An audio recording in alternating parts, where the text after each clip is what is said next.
trying to say, and and it actually makes sense, is the fact that though Pakistan may not be contributing to climate change, but the way that the catastrophe is handled, the way putting the population in, when designing, putting the person in front of the policy is very imperative, because again, the adverse impacts, the negative impacts, and the issues are being faced solely by populations. Again, it's especially very diverse.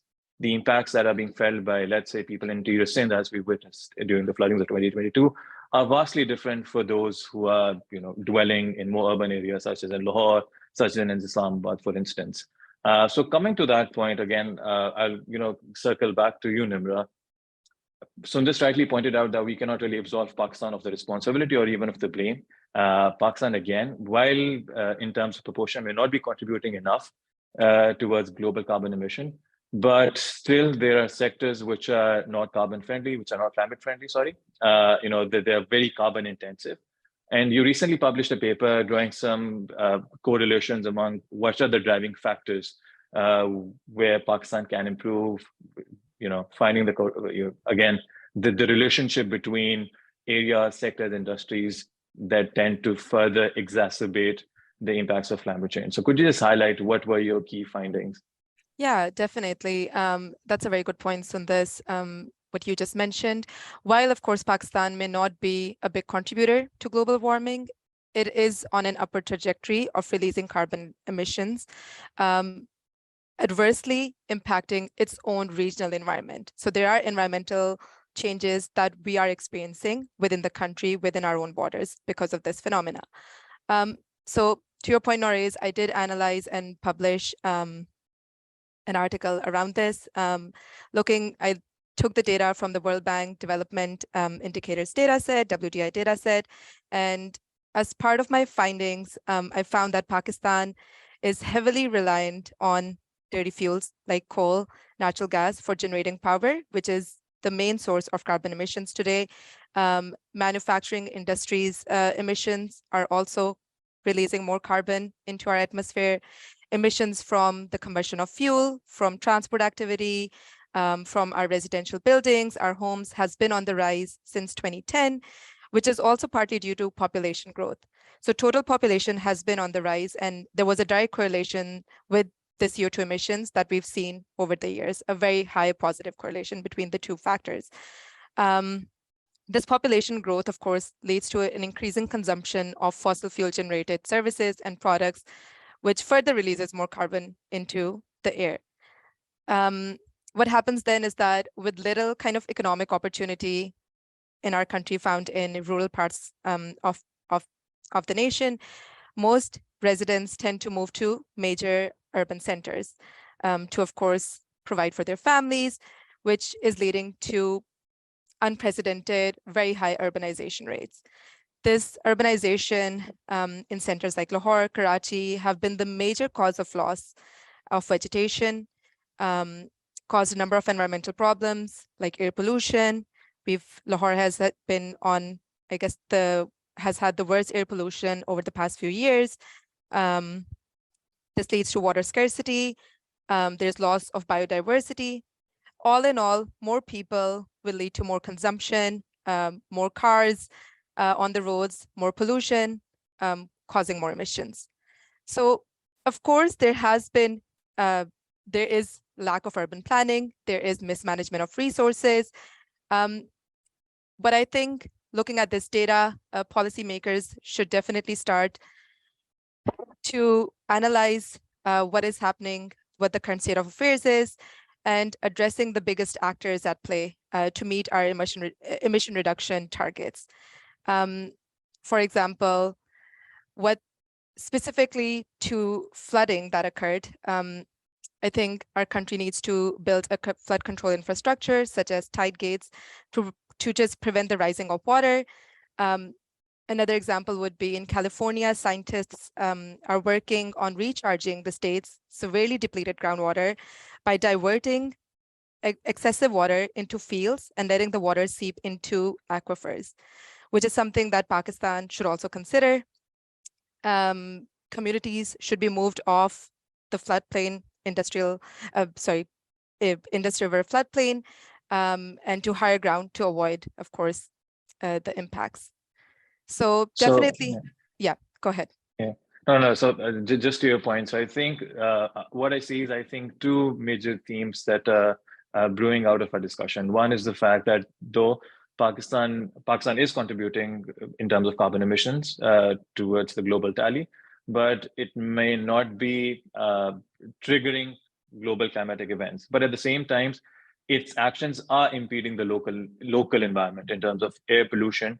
And then to Sundar's point, that when we're looking at the impacts that people are undergoing through, that they're experiencing, the government and the policymakers are failing to address those.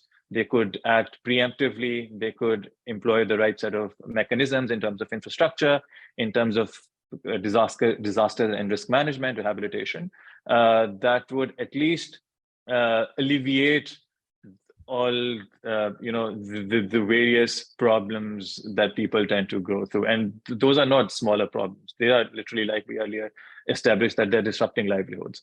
So on that note, another question for you, Sundar, given that you're working on coastal resilience, you're working on climate adaptation, what are some of the areas and how can Pakistan adapt? A, in terms of the climate change that is happening, and B, on the implicit effects of climate change. That is, it is leading to water scarcity. Water is a huge issue. The food agriculture nexus in Pakistan, it is both a product and a contributor to climate change. There are other industrial sectors, the energy sectors. How do you think, what are some of the areas where Pakistan has the ability to really optimize and adapt towards the transition towards more climate-friendly growth, climate-friendly policies? Thank you, Norris. So Pakistan is at a very critical juncture. I think now is exactly the time where we either rapidly scale up our investments in climate action, or we'll be facing even more devastating impacts in the years to come. And I say this because no matter which model, which climate model you pick up, it shows Pakistan is having an above average warming than the world. So when Pakistan's best case scenario is the worst case scenario for most of the world, that is really a call to action for Pakistan to kind of see what they need to do.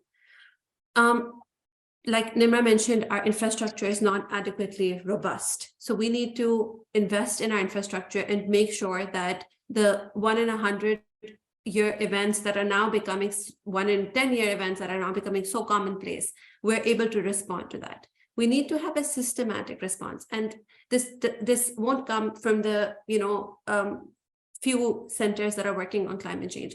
This will come only when climate change is treated as a development issue and is cross-cutting throughout.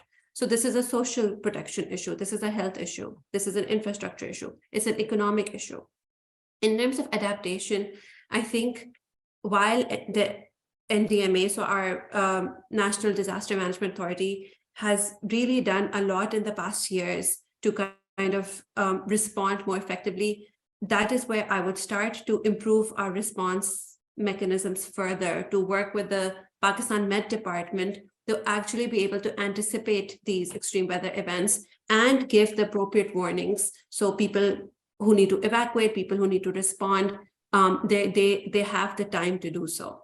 So this is immediate recovery and response that I'm talking about. But then we need to have really a systematic grassroots community-led response, which will then incorporate all the sectors that we've already discussed in this conversation.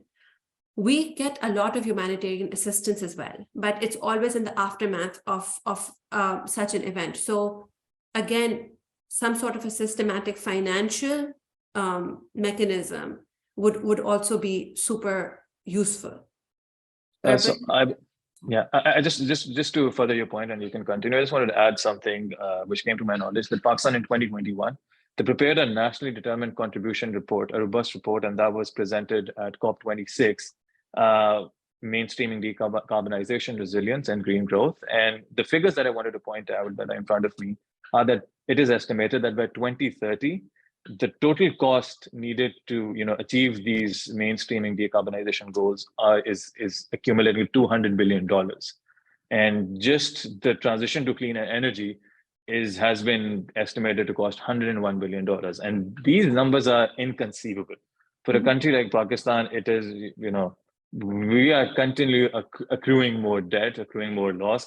The fiscal deficits are growing, so it is practically impossible for a country of this stature to find the investment internally of such high numbers. And back to your point, and please continue, that you said that financing these needs, the larger community does need to share the greater responsibility and come in.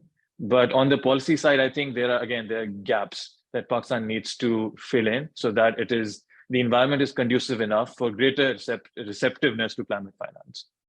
Correct. For instance, Naresh, you mentioned the energy sector and also with the agriculture sector, which was, these are the two major sectors of Pakistan apart from infrastructure. Both of them have really environmentally damaging subsidies. So this would be another thing where we do an internal reckoning to see that how can we move away from fossil fuels? How can we remove these subsidies to make our energy sector more efficient, to reduce those transmission and distribution losses, which will not only, have mitigation co-benefits, but will also be good for our energy robustness. And one thing that we don't even think about is energy resilience.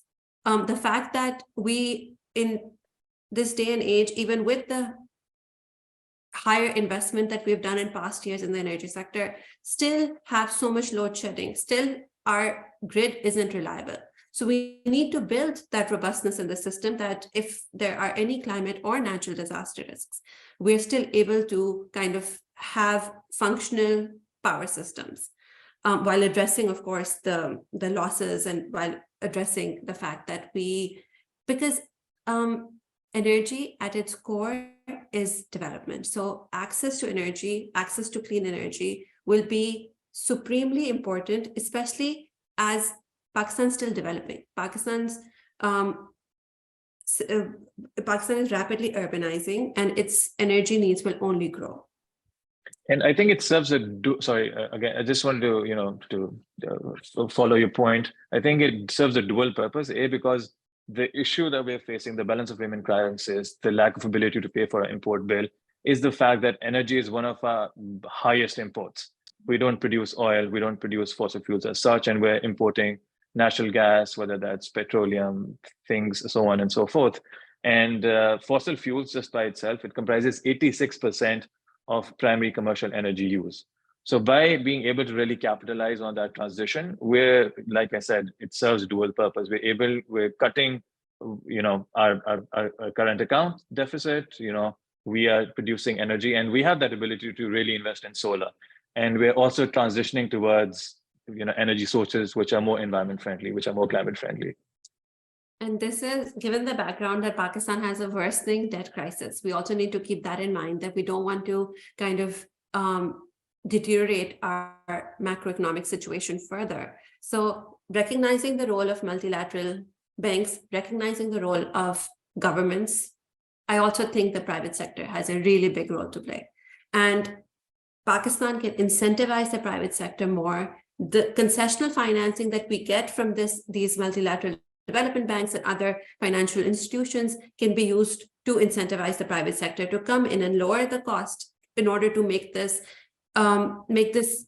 renewable energy, for instance, the uptake of it be scalable.